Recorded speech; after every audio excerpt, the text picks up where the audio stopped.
Gary Benjo Edwards says, watch The Last of Us was okay, but these tropes have been done before, so need to watch more to give more definitive result. Well, I guess here's the other thing too, right? I don't know if you've seen much of the game, right? I guess since you brought this up, I'll go ahead and pull this story up about The Last of Us, because there's only been one episode so far, right? And for the most part, it's pretty good. So what I mean by what you were talking about, the tropes, well, this is based off of the 2013 video game, all right? So it's not like this story is brand new. This is a story that existed back in 2013. So a lot of the tropes that have been tired and done, right, at the time that this game came out, I don't remember there being, I feel like that was almost the heyday of the post-apocalyptic, right? Or maybe you could say like the peak of the post-apocalyptic. Walking Dead was not 20 seasons in to their show yet at that point. They were, maybe halfway through or something. So I do think that they're, I think that is a good way of being able to kind of explain it. Obviously the adaptation of this into a actual TV series, taking as long as it did. I think that if it's being done to do it right, then I'm okay with it. But overall, one episode in, and in general, I like this first episode a lot. I think one of my favorite things that I found out, there was a post scene, going into the episode, was one, this actress, Merle Dandridge, apparently, and I did not know this, but apparently she was the original voice actor for the character of Marlene in The Last of Us game. And so I thought that was cool. And again, if I'm wrong on that, please correct me, but that's what she was saying. So she was very surprised when she actually got cast as this role, because that's not something that you typically see, I feel, when they do adaptations. It makes a lot of sense, because a lot of times when video games are made, when they do casting, they sometimes will adapt their characters to look similar, or at least have some similarities to the people that are voicing them. And so I thought that was actually a pretty cool thing, and she did a great job. Again, it's a supporting role, but in this first episode did a pretty great job. But the one that I was surprised about, Anna Torv. All right, so I don't know if anyone else was ever a fan of Fringe, but especially early days Fringe, as it went on, it did the typical thing, right? It did the typical thing that most of the that most of the shows that are from the brain trust of a certain producer in Hollywood and the directions that it goes into, right?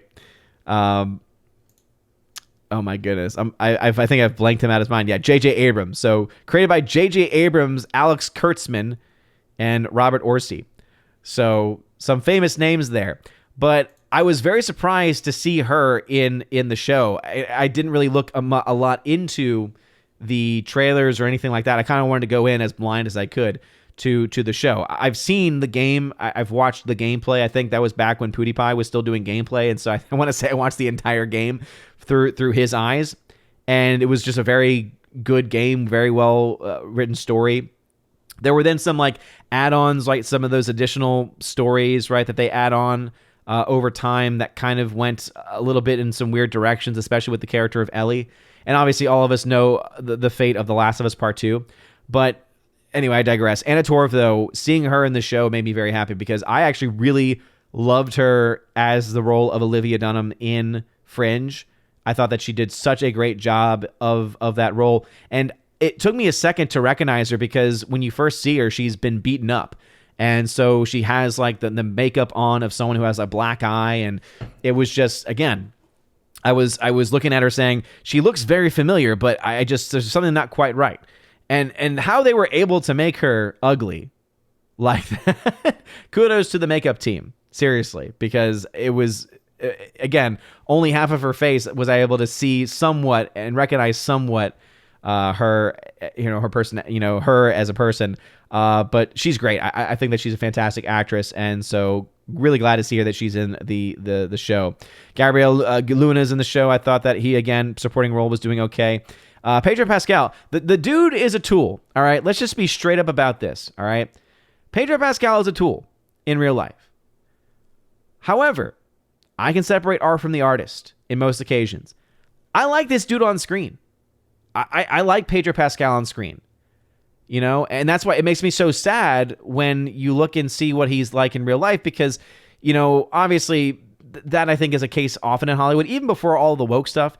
It was always the case where you would like never meet your heroes, right, when it came to Hollywood stars, because they would always be, you know, pompous or arrogant. And now we've reached just a whole new level with the social media presence and everything. So I'm not going to defend his, you know, tool persona and the crap that he's done and the crap that he said on social media, because I don't think a lot of it is defensible, right? I think a lot of it's just stupid. That being said, he is a good actor. He has such charisma on screen.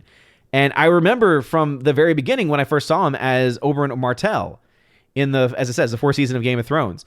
Like, I was like, oh, I like this character a lot. I like this actor a lot.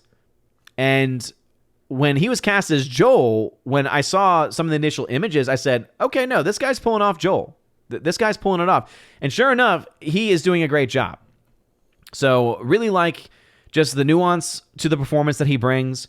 He's able to show that sense of toughness that the character of Joel has, but then also that sense of almost like there's an injured part of Joel, right? There's this tortured aspect of Joel's character. And I thought he was able to really, you know, counterbalance that. And again, it's because he's a talented actor. If you want to have a really fun time with him as an actor, I recommend to check out the Unbearable Weight of Massive Talent with Nicolas Cage, which my wife and I actually just watched a couple weeks ago, and she loved it. And it just reminded me, it's like, I wish the person that we saw on screen was the person that we got in real life, because man, is he an ass in real life. But hey, does a great job as Joel. And so right now I would say most of the cast, a lot of the supporting cast is doing a really great job. The writing, the cinematography, the production design is all there. It all looks very, very good. I don't have a perfect memory of the video game because I didn't play it myself, but I have enough to recognize saying I feel that the world that they are showing reminds me a lot of the world that was built through the game. And I think that any, you know, creative control or creative differences that they might be taking, some creative liberties they might be taking, I think are so far, you know, done pretty well and are going pretty well. But there is one thing I will say, right? As much as I like all of this, and I was actually so compelled. The first episode is like an hour and a half. It's a movie. It is a feature-length film, essentially, that first episode.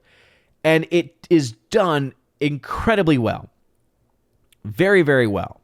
I mean, even you have some actors, you know, in the show who aren't in the show very long, and they do a fantastic job. Now, Neil Druckmann is also still just, again, blah to Neil Druckmann for what he did with The Last of Us Part 2. But I can say, at the very least, him and Craig Mazin.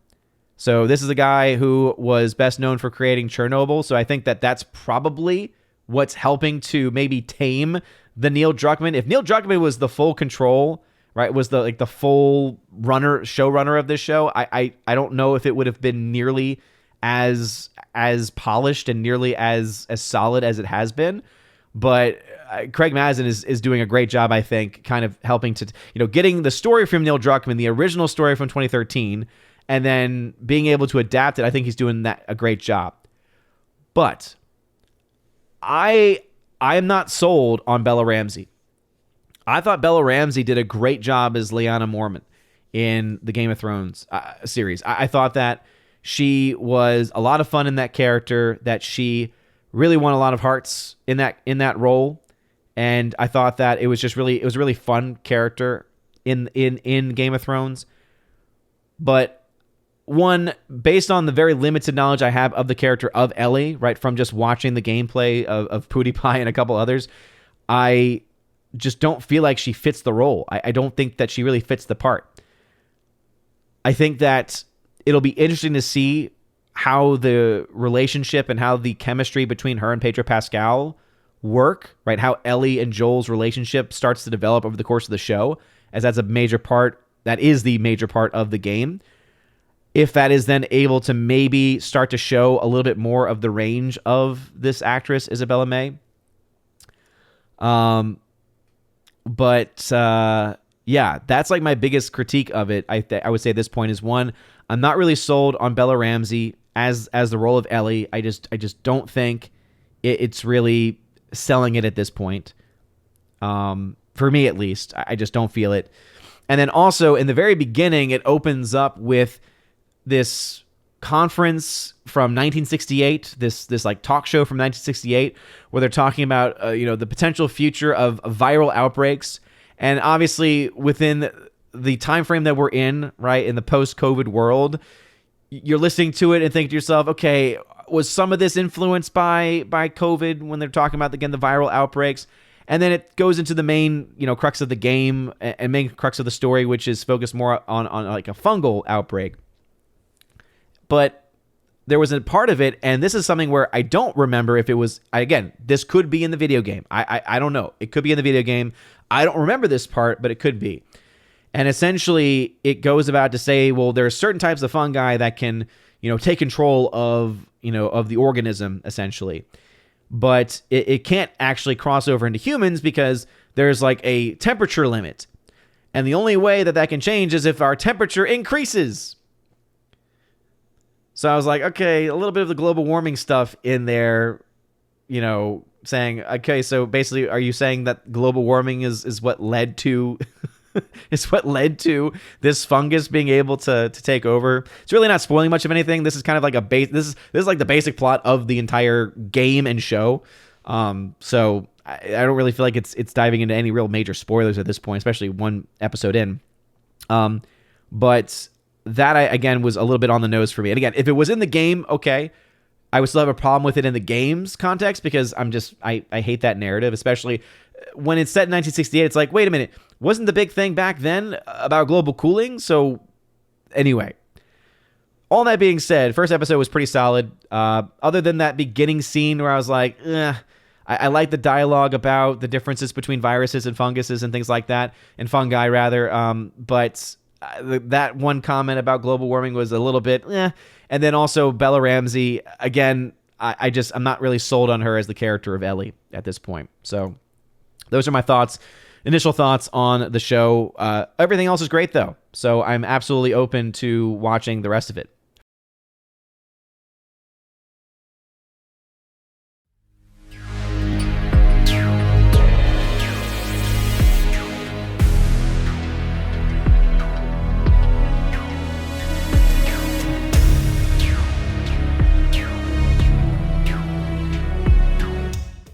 And now for a huge shout out to all of my January Patreon Subscribe Star and Locals members at the Keeper of the Bifrost level and above. Starting off with my Patreon members, Father Luca Illick, Garrett Searles, Heimir Ari Hymason, Joe Horn, Jonathan Carney, Orange Chat Reviews, who you can check out on his YouTube channel, Orange Chat Reviews, Rosetta Allen, who you can check out at her YouTube channel, Eagle Rider, and Miss Martin Muses, who you can check out at her YouTube channel, Miss Martin Muses, and of course the amazing Empress of the Universe, Tina B, who you can check out over on her YouTube channel, Tina B, with her show Soup to Nuts, which she does, tries to do every single week with her friend and with fellow Valkyrie and fellow mod of the channel, Stephanie B. And also a special shout out to the Modern Major General of the channel, Laura Story.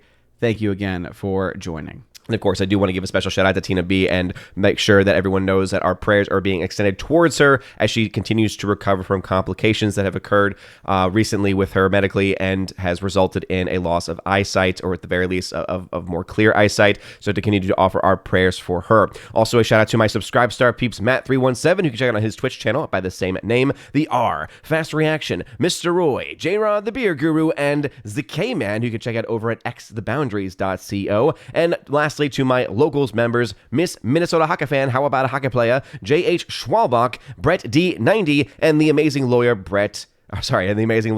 Robert Barnes. So thank you all very much for supporting me on Local, Subscribe Star, and Patreon. If you want your name shouted out at the end of every live stream and video, please check out the top link in the video description below, where you get access to this, and also, of course, to a monthly podcast that I do with John the Flickfoot Flickinger. Also, access to a giveaways channel on my Discord, where I give away films. This month, I've got films like Seven Samurai on Blu-ray from the Criterion Collection to give away, The Banshees of Inisherin, Tommy Boy Steelbook, Edge of Tomorrow 4K, and tons of other 4Ks and Steelbooks as they get released over the next month will be be available, and also, of course, digital codes as well. So if any of that sounds interesting to you, check out that top link and join over on Patreon, Subscribestar, or on Locals. You guys are all amazing and beautiful people. Hope you all have a wonderful rest of your day. And as always, God bless.